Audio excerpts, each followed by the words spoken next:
ৰঙালীৰ ৰঙেৰে ৰঙীন সমগ্ৰ ৰাজ্য সমান্তৰালভাৱে ওদালগুৰিৰ ভাৰত ভূটান সীমান্ততো ৰঙালী বিহুক লৈ ব্যাপক উৎসাহ উদ্দীপনা পৰিলক্ষিত হৈছে। ভাৰত ভূটান সীমান্তত পহিলা বহাগৰ দিনটোত অনুষ্ঠিত হোৱা প্ৰথমখন ৰঙালী বিহুৰ দৃশ্য এয়া।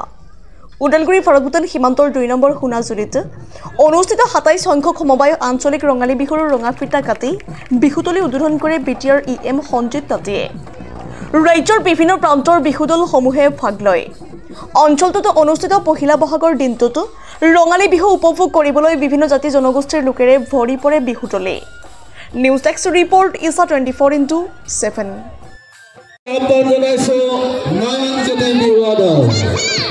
আমাৰ মাজত নয়নজ্যোতি বিহু আদৰ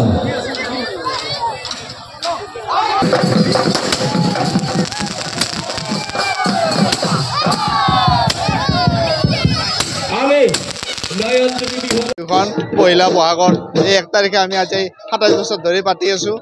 এই বৃহত্তৰ অঞ্চলৰ আমি সকলো মানুহৰ সহায় সহযোগিতা পাওঁ আৰু লগতে প্ৰত্যেক বছৰে মানুহৰ সংখ্যা বাঢ়ি আছে আৰু প্ৰায় আমি বিহুৰ কাৰণে যিখিনি কাৰ্যসূচী থাকে গোটেইখিনি কাৰ্যসূচী আমি হাতত লওঁ। বিগত বছৰত আমি 10টা বিহু দল মাতিছিলোঁ, 10টা আহিছিলে। এইবাৰ 9টা দল মাতিছোঁ, 9টা দলে আহিব বুলি আশা কৰিছোঁ। আৰু লগে লগে আমাৰ এই সমবায় আঞ্চলিক ৰঙালী বিহুৰ তৰফৰ পৰা সমূহ অসমবাসী ৰাইজক বিহুৰ আন্তৰিক শুভেচ্ছা জ্ঞাপন কৰিছোঁ। ৰঙালী বিহু ২৭তম ৰঙালী বিহু আজি আমাৰ শুভ উদ্বোধন কৰিলে বিটিআৰৰ EM সঞ্জিত তাঁতী ডাঙৰীয়া আৰু আমাৰ মুখ্য অতিথি হিচাপে আমি আমন্ত্ৰণ জনাইছিলোঁ ৮-৯ লোকসভা সমষ্টিৰ আমাৰ সাংসদ দিলীপ শইকীয়া ডাঙৰীয়া দেৱক। আৰু তেখেত বিশেষ অসুবিধা হেতুকে আহিব নোৱাৰিলে। লগতে আমন্ত্ৰণ আমি জনাইছোঁ বিশিষ্ট সমাজসেৱক বিকন চন্দ্ৰ ডেকা, জোচৰাং বড়ো, গৌতম শৰ্মা আদিকে আমি ভালেকেইজন আমন্ত্ৰণ জনাইছিলোঁ। আজি তেওঁলোক কিছু আহিছে বাৰু। প্ৰথমখন বিহু আমাৰ সমবায় আঞ্চলিক ৰঙালী বিহু ইয়াতে উদযাপন কৰি আছে।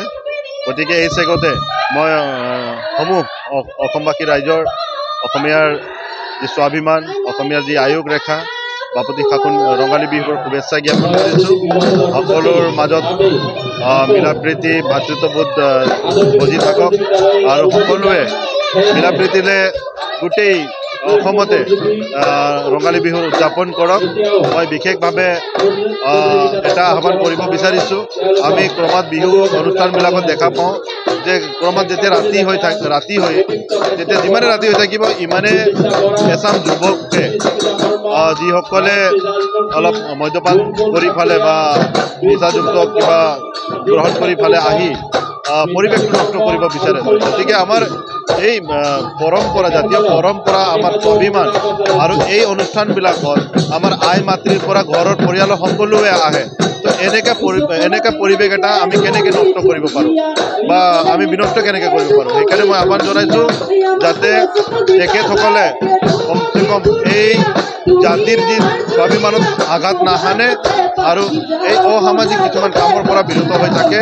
আমি যোনটো এটা সুস্থ সমাজ কৰিব বিচাৰিছোঁ, ধুনীয়াকৈ যাতে তেখেতসকলে এই সমাজৰ লগত মিলি পেলাই আমাৰ অনুষ্ঠানবিলাকত সহযোগ কৰে, সেইটোৱে মই আহ্বান জনাইছোঁ। পহিলা বহাগৰ এই ১ তাৰিখে আমি আজি ২৭ বছৰ ধৰি পাতি আছোঁ। এই বৃহত্তৰ অঞ্চলৰ আমি সকলো মানুহৰ সহায় সহযোগিতা পাওঁ আৰু লগতে প্ৰত্যেক বছৰে মানুহৰ সংখ্যা বাঢ়ি আছে আৰু প্ৰায় আমি বিহুৰ কাৰণে যিখিনি কাৰ্যসূচী থাকে গোটেইখিনি কাৰ্যসূচী আমি হাতত লওঁ। বিগত বছৰত আমি 10টা বিহু দল মাতিছিলোঁ, 10টা আহিছিলে। এইবাৰ 9টা দল মাতিছোঁ, 9টা দলে আহিব বুলি আশা কৰিছোঁ। আৰু লগে লগে আমাৰ এই সমবায় আঞ্চলিক ৰঙালী বিহুৰ তৰফৰ পৰা সমূহ অসমবাসী ৰাইজক বিহুৰ আন্তৰিক শুভেচ্ছা জ্ঞাপন কৰিছোঁ।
ৰাজ